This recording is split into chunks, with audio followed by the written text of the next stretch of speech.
बिस्मिल्लाहिर्रहमानिर्रहीम। अस्सलाम वालेकुम नाजरीन, मैं हूं जमशेद अंसारी। नाजरीन, आज की इस वीडियो में हम नवाज शरीफ साहब का और जनरल आसिम सलीम बाजवा साहब का तकाबुल और कंपैरिजन आप लोगों की खिदमत में पेश करेंगे कि कैसे एक गैर मारूफ वेबसाइट की जानिब से जनरल आसिम सलीम बाजवा साहब पे इल्ज़ामात लगाए गए और उन इल्ज़ामात के जवाब में जनरल आसिम सलीम बाजवा साहब का तर्ज़ अमल और रद्द अमल कैसा रहा। और इसके अलावा जब पनामा पेपर्स के इंकशाफात हुए तो उसके रद्द अमल में नवाज शरीफ साहब ने अपने किस तर्ज़ अमल का इजहार किया, और जब मुख्तलिफ हलकों की तरफ से, मुख्तलिफ सर्कल्स की तरफ से, पॉलिटिकल पार्टीज़ की तरफ से नवाज शरीफ साहब से इस्तीफ़ा देने की डिमांड्स की गई तो उस वक्त नवाज शरीफ साहब क्या जवाब देते रहे, मैं एक वीडियो भी आप लोगों की खिदमत में पेश करूंगा नवाज शरीफ साहब की कि उन्होंने इस्तीफ़ा देने के लिए क्या उसूल, क्या मयार, क्या स्टैंडर्ड्स, क्या पैरामीटर्स, क्या पैमाने सेट किए थे, और आज मरियम नवाज साहिबा उनके वफादार और हिमायती किन उसूलों की और किन अखलाकियात की बात कर रहे हैं। चुनाचे आगे बढ़ने से पहले और वो वीडियो क्लिप आप लोगों की खिदमत में पेश करने से पहले नाजरीन, इस वीडियो का जो एक ग्राउंड प्रिपेयर करने के लिए मुझे बतौर तमहीद 2-3 मिनट चाहिए होंगे ताकि पूरी जो पिक्चर है वो क्लियर हो सके। नाजरीन, आप लोगों ने अक्सर सुना होगा कि हम कहते हैं कि बरतानिया का जो आइन है वो गैर तहरीरी है, अनरिटन है। तो इसका मतलब यही है नाजरीन कि बरतानवी आइन का वो हिस्सा जो उनके समाजी रिवायात पे मबनी है, जो उनके अखलाकी इक़दार पे मबनी है, जो उनके बुनियादी इक़दार पे मबनी है, जो इंसानी इक़दार पे मबनी है, उनकी वो रिवायात जो सीना बसीना और सफ़ीना बसफ़ीना एक नस्ल से दूसरी नस्ल में मुंतकिल होते रहे हैं, वो हिस्सा जो उनके आइन का है वो गैर तहरीरी है। चुनाचे उस हिस्से को ज़ब्त तहरीर में जो है ना लाने की ज़रूरत महसूस तक नहीं की गई, बल्कि उसका ख्याल तक भी और तसव्वुर तक भी नहीं किया गया, क्योंकि वहाँ के पार्लियामेंटेरियंस ये समझते हैं कि आइन का ये हिस्सा जो अनरिटन है और जो हमारे समाजी और अखलाकी रिवायात पे मबनी है, इसको मानना और इसको फॉलो करना और इसको अडाप्ट करना ये हमारे ऊपर कंपल्सरी है, ज़रूरी है, इसको लिखने की क्या ज़रूरत है। और नाज़रीन, ये भी एक इंटरेस्टिंग बात है कि उनके आइन का वो हिस्सा जो गैर तहरीरी भी है और अखलाकी रिवायात पे मबनी है, उस पर अगर अमल न किया जाए तो उनके आइन में उनके लिए कोई सज़ा तजवीज़ नहीं की गई, लेकिन फिर भी वो सियासत में उन अखलाकी रिवायात को जो है वो फॉलो करते हैं और उन अखलाकी रिवायात को फॉलो करने के वो खुद को पाबंद समझते हैं। अब एक तरफ तो ये बात हो गई, दूसरी तरफ आ जाए नवाज शरीफ साहब का ये क्लिप है, अगर इसकी ऑडियो क्लियर ना होगी तो मैं इसका जो लिंक है वो अपने यूट्यूब के डिस्क्रिप्शन में ज़रूर मेंशन कर दूंगा, तो ये ऑडियो सुन लीजिएगा नाजरीन।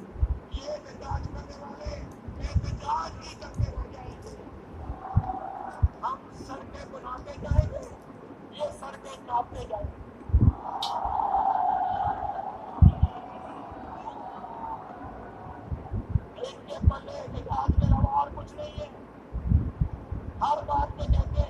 नवाज शरीफ इस्तीफा दो, वो नवाज शरीफ तुम्हारे कहने में इस्तीफा देगा?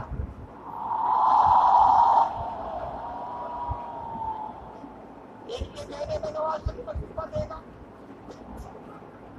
जाओ जा। नवाज शरीफ तुम्हारे कहने पे इस्तीफ़ा देगा, ये मुंह और मसूर की दाल। और नवाज शरीफ साहब और उनके पूरे ख़ानदान पे करप्शन के चार्जेस थे और नवाज शरीफ साहब उस वक्त सिटिंग प्राइम मिनिस्टर थे। ये अखलाकी रिवायात हैं, ये समाजी रिवायात हैं जो सियासत में इन लोगों ने मुतारफ़ कराई हैं, और काश ये लोग इस किस्म की अखलाकी रिवायात या उसूल या स्टैंडर्ड कुछ तय कर लेते और उस पर अमल करते और फिर आज ये मुतालबा करते हुए नज़र आते, तो मैं भी उनके मुतालबे में उनके साथ होता कि वाकई नवाज शरीफ साहब पे जब वो सिटिंग प्राइम मिनिस्टर थे और तहकीकात पे वो असरअंदाज हो सकते थे, क्योंकि उनके खिलाफ और उनके बच्चों के खिलाफ और उनके बीवी बच्चों के खिलाफ तहकीकात होनी थी, तहकीकात कंडक्ट होनी थी और तमाम तर इदारे उनके मातहत थे, उनके सुपरविजन में काम कर रहे थे। तो उस वक्त भी उन्होंने कहा कि ये मुंह और मसूर की दाल, मैं आप लोगों के कहने पे इस्तीफा दूंगा। ठीक है, और जो है ना वज़ीर आज़म की शेरवानी का एक बटन तक भी आपको नहीं लेने देंगे। मैं लाखों करोड़ों लोगों का नुमाइंदा हूँ, इलेक्टेड पर्सन, और आप लोग मुझे कह रहे हैं कि मैं इस्तीफ़ा दे दूँ। अगर उन्होंने ये रिवायात तय की होती तो आज वो आसिम सलीम बाजवा से इस्तीफ़ा का मुतालबा करते हुए ज़रा अच्छे भी लगते। लेकिन इसके बावजूद भी नाज़रीन आप देख लें और आप ही मुझे बता दें और आप ही मेरी रहनुमाई कर दें कि आसिम सलीम बाजवा साहब ने उसके बावजूद भी SAPM की जो पोस्ट थी जो उससे भी उन्होंने रिज़ाइन करने का ऐलान कर दिया। अब ये वज़ीर आज़म की सवाबदीद है कि वो इस्तीफ़ा मंजूर करे या न करे, लेकिन उन्होंने एक सिंबॉलिक जस्चर के तौर पे जो हमारी सियासत है, जो सियासत की अखलाकी रिवायात होनी चाहिए, जो सियासत और अखलाकियात का एक गहरा ताल्लुक और रिलेशन होना चाहिए, वो तो उन्होंने एक स्टेप उठा लिया। आगे वज़ीर आज़म ने इस्तीफ़ा मंजूर किया या नहीं किया ये एक अलग बहस है। लेकिन मैं आपसे पूछता हूँ नाज़रीन कि पाकिस्तान की सियासी तारीख में कोई एक एग्जाम्पल ऐसी पेश कर दे, सिर्फ एक एग्जाम्पल, कि किसी सियासतदान ने आज तक 70 सालों में सिर्फ इल्ज़ाम लगने पे इस्तीफ़ा पेश किया हो, इस्तीफ़ा दिया हो, किसी भी टीवी टॉक शो में इस कदर हिम्मत और जुर्रत का मुजाहरा किया हो। लेकिन आज ये जो है ना मुंह उठा के सारे आ जाते हैं कि जी आप जो है ना इस्तीफ़ा और रेजिग्नेशन पेश कर दें। अजीब किस्म की बात है। और नाज़रीन ये बात भी याद रखने की ज़रूरत है, अगर देखा जाए कि एक इलेक्टेड प्राइम मिनिस्टर होता है, एक इलेक्टेड जो MNA होता है, या जो फेडरल मिनिस्टर होता है, या मिनिस्टर ऑफ स्टेट होता है, चूँकि वो अवाम का नुमाइंदा होता है, अवाम से वोट लेकर मुंतखब होता है, अवाम के टैक्स के पैसों का अमीन होता है, जामिन होता है, मुहाफ़िज़ होता है, उनके ख़जाने का जामिन होता है। वो अवाम से टैक्स लेता है और उनसे वादे करता है कि ये टैक्स जो है आपके हुकूक के तहफ़्फ़ुज़ के लिए मैं लगाऊंगा और आपकी बुनियादी इंसानी ज़रूरियात इससे पूरी करूंगा। तो जो इलेक्टेड पर्सन होता है वो तो अवाम को जवाबदेह होता है, एक एक कदम पे जवाबदेह होता है। लेकिन इसके बावजूद भी किसी इलेक्टेड पर्सन की तरफ से आज तक इस्तीफ़ा हमारे सामने नहीं आया।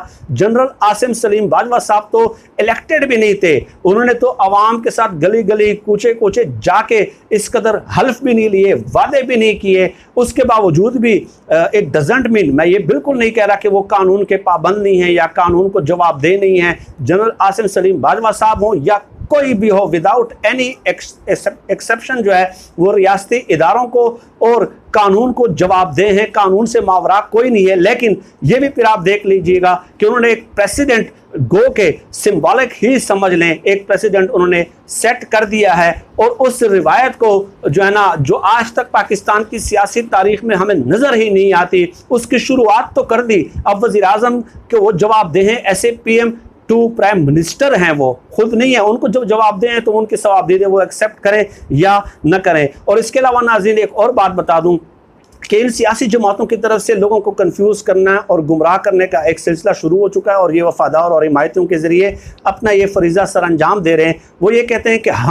आपने कहा था कि जो है ना जमहूरियत में लोग इस्तीफ़े देते हैं, आपने उसूलों की बात की थी, आपने अखलाकियात की बात की थी, आपने स्टैंडर्ड्स की बात की थी, आपने पैरामीटर्स की बात की थी। तो ये इंतहाई गुमराह कुन और जहरीला प्रोपेगेंडा है जो इन लोगों की तरफ से फैलाया जा रहा है। दैट मीन्स कि ये सियासी जमातें ये कहना चाह रही हैं कि हम किसी उसूल के पाबंद नहीं है सियासत में, हम सियासत में अखलाकियात के पाबंद नहीं है, हम सियासत में जो है ना समाजी रिवायात के पाबंद नहीं है, और हम सियासत में जो है ना किसी ज़ाब्ते के पाबंद नहीं है, हम कोई उसूल फॉलो करने के जो है ना मुकल्लद नहीं है। तो इसका मतलब यही हुआ ना, पहले फिर आप ये तो मान लें कि आप इमरान खान साहब आपने कहा था कि सियासत में अखलाकियात होनी चाहिए, उसूल होने चाहिए, ज़ाब्ते होने चाहिए, और जमहूरियत है या सियासत है वो एक ज़ाब्ते के तहत होनी चाहिए, अखलाकी रिवायात के तहत होनी चाहिए। तो आप फिर ये मान लें कि हम ये नहीं कहते, ना ही हम इसके पाबंद हैं। वैसे तो आप जो है ना अवाम में बड़े हाजी बने फिरते हैं कि जी हमने सियासत में ये किया वो किया और हमारे अलावा सब के सब करप्ट हैं और हमारा एहतिसाब नहीं, हमारे साथ इंतकाम हो रहा है। और दूसरी तरफ आप अवाम को इस तरह कंफ्यूज करते हैं। पहले आप ये तस्लीम कर लें कि आप उस सियासत में अखलाकियात के पाबंद नहीं है, तो फिर आप दूसरों से मुतालबा करें। तो ये कंपैरिजन था नाजरीन कि एक नॉन इलेक्टेड पर्सन होने के बावजूद भी उन्होंने एक सिंबॉलिक जेस्चर दिया और एक नई रिवायात की बुनियाद डाली, क्रिटिसिज्म को फेस किया, टीवी प्रोग्राम्स में आए, बाकायदा इस्तीफ़ा टेंडर किया, रेजिग्नेशन टेंडर किया। अब उसका इस बात से कोई ताल्लुक नहीं है कि इल्ज़ामात दुरुस्त थे या गलत थे, एक अखलाकी उसूल की बात थी जो उन्होंने अपनी ज़ात पे लागू किया। एक्सेप्ट करना ना करना वो वज़ीर-ए-आज़म का इख्तियार है, लेकिन आप तो डठाई करते रहे बावजूद इसके कि इलेक्टेड थे, और आप ये कहते रहे कि आपके कहने पे मैं इस्तीफ़ा दूंगा, इन इल्ज़ामात पे मैं इस्तीफ़ा दूंगा। ये मुंह और मसूर की दाल, तो यकीनन जो है वो आपको फैसला करने में कोई मुश्किल नहीं होगी। ये वीडियो सुनने के बाद और ये दलाइल सुनने के बाद इसी मौजू पे नाज़रीन मैं मज़ीद वीडियोज़ भी अपलोड करूँगा, क्योंकि इसके कई पहलू हैं, कई जुहते हैं जो सोशल मीडिया पे एक प्रोपेगंडे का तूफ़ान गर्म है, तो उस पर भी मैं ज़रूर बात करूँगा। एक वीडियो में तमाम पहलुओं का और तमाम एस्पेक्ट्स का जो है वो अहाता नहीं किया जा सकता। अपना बहुत बहुत ख्याल रखिएगा। पाकिस्तान जिंदाबाद। अल्लाह हाफ़िज़।